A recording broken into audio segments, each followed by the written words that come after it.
Welcome back to the Tabletop Game Design Challenge. This is a set of 6 challenges which takes you from first ideas to polished prototype.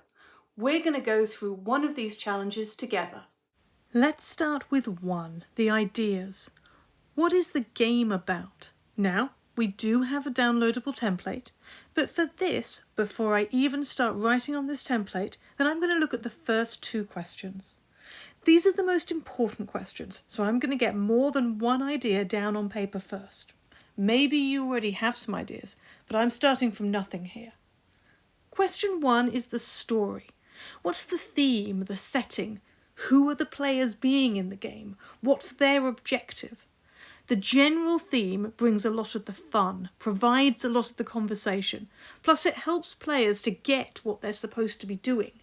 Good stories help players to play the game better. Question 2, this is the mechanics.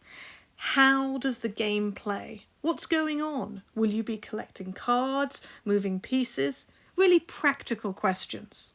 Does this fit with the story? Will you be playing as a team? Will you be playing cooperatively?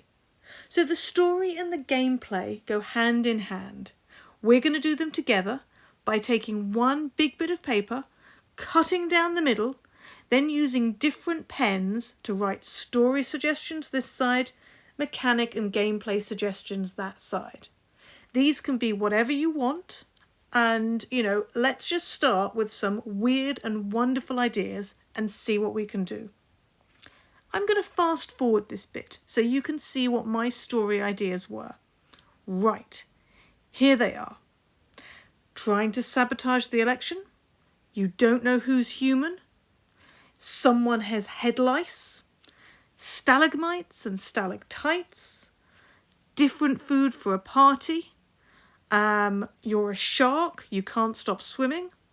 Robot hoovers? And fake news. Okay, what about my mechanic ideas, my gameplay? Let's take a look.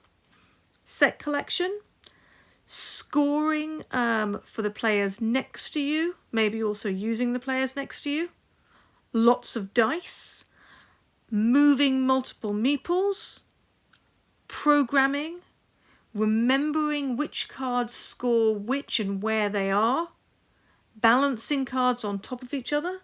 Maybe some cards can't be balanced on top of others. Creating a chain of pieces from one side of a board to another. So I've written all of these down. Now I think some of them are better than others. My next task will be to choose 2 stories, 2 mechanics.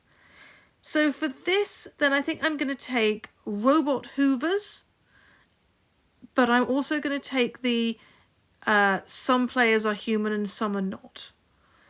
Then mechanics. The mechanics which I think will go well with this will be moving multiple meeples, plus creating a chain of pieces from one side to the other.